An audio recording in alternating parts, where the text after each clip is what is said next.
avais mentionné brièvement avant les projets à impact. Oui, Est-ce que c'est quelque chose que vous cherchez en particulier ou est-ce que c'est quelque chose qui spontanément se développe plus maintenant? Euh, les deux. Ça se développe plus.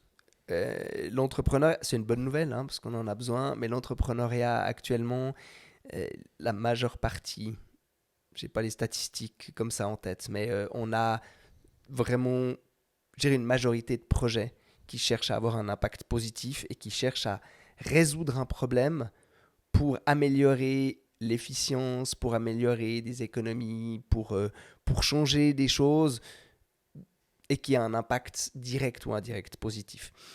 Et pour nous aussi, c'est important de se positionner dans ce domaine-là, parce que pour nous, la vision d'accompagner des projets à impact, ça doit être accompagné comme des projets économiques standards. C'est-à-dire qu'on ne va pas faire la différence entre un projet à impact et un projet qui le serait moins. On a de tout temps chez Genilem accompagné des projets qui sont aussi des projets à impact. On a accompagné Summit Foundation, par exemple, Compétences bénévoles, qui sont des fondations. On a accompagné des associations aussi. Et pour nous, on les fait rentrer dans le circuit économique standard. Parce que pour nous, pour avoir du succès, qu'on soit une entreprise à impact ou pas, on doit avoir un client, on doit apporter de la valeur, on doit avoir un mode de financement qui est sain. Et ça, on vit dans un monde capitaliste, et du coup, on doit rentrer dans ce monde même si on veut le changer. Donc, pour nous, c'est important de dire, quel que soit votre projet, mhm. vous pouvez être accompagné. Et on a cette chance de ne pas forcément chercher à accompagner des licornes. Très bien s'il y a quelques licornes. Mais on va vraiment chercher à créer les PME de demain. Donc même, un des critères, c'est la création d'emplois chez nous pour être accompagné. Donc on ne peut pas accompagner quelqu'un qui veut juste rester seul. Mhm. Statutairement, on ne peut pas. Par contre, quelqu'un qui veut créer 1, 2, 3 emplois, c'est déjà magnifique. C'est déjà mieux que zéro. Si on en crée 100, c'est encore mieux. Mais c'est vraiment ça. Oui, on va dans cette direction parce que le marché le demande aussi.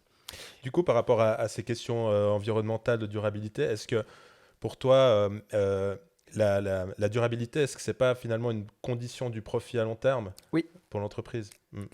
Oui. Ouais. Pour nous, on parle de durabilité économique, de durabilité environnementale. Absolument, le point c'est Enfin, la prise maintenant en le compte d'un marché. maximum de facteurs Ouais. finalement qui Non, mais touchent la c'est collectivité. une entreprise ne peut plus avoir du succès si elle n'est pas durable. Ça devient plus possible. Et Ouais. puis durable est responsable dans tous les domaines. Pour garder ses talents, il y a une guerre des talents. Il faut bien les traiter. Puis les clients, ils demandent des choses qui font du sens. On peut plus, il y a une telle pression sociale, sociétale, on peut plus se permettre de faire les choses mal. Ouais. Donc non, c'est un critère important. Oui. Il n'y a pas un risque que... Parce que je vois ce que tu veux dire, mais au final, ce qui est le plus facile à mesurer, c'est le revenu. Enfin, c'est Oui. le revenu et le profit. Comment on fait pour day-to-day comptabiliser aussi ces autres facteurs et s'assurer qu'on tient compte de tout?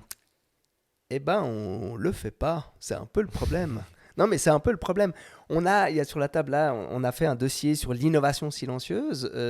Donc, on se positionne dans cette innovation non tech qui est pas forcément valorisée par les médias. Hein, c'est toutes les innovations. Quand on voit le tissu des PME locales, c'est assez impressionnant de voir le nombre d'entreprises qui sont leaders dans un domaine qu'on ne connaît pas du tout. Parce qu'il y a des micro-innovations partout, dans toute la Suisse romande, dans toute la Suisse. C'est ce qui fait la force du tissu des PME. Donc, on a fait un dossier là-dessus. Et le prochain dossier, c'est justement sur les éléments responsables. C'est comment se positionner. Et en parlant de ça et en ayant ça sous les yeux, j'ai perdu le fil de la question, j'en suis navré. Ma question, c'était comment... Oui, comment mesurer. Ouais, exactement. Oui. Et ben dans le dossier, voilà, pardon.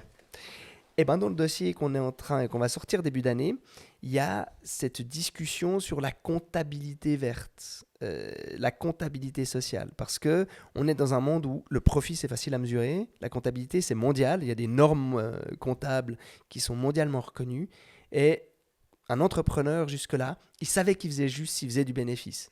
Point final. C'est hyper facile. Maintenant, pour savoir si on fait juste, c'est beaucoup plus complexe.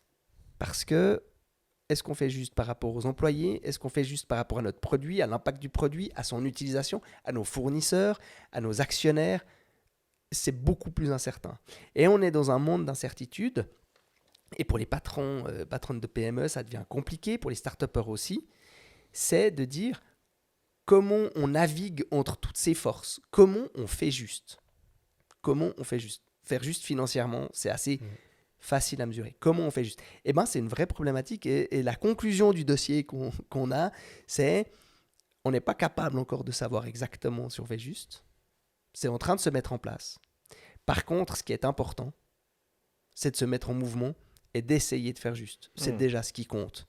C'est un minimum, mais de dire je veux faire au maximum juste dans tous ces domaines, et voilà ce que j'enclenche, c'est peut-être pas complètement juste. Il y a peut-être un effet un peu inverse dans un autre domaine, mais il est plus important que l'effet inverse.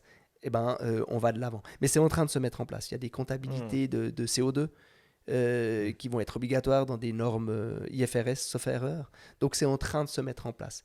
Mais ça va prendre du temps et d'ici là, il faut juste se mettre en mouvement.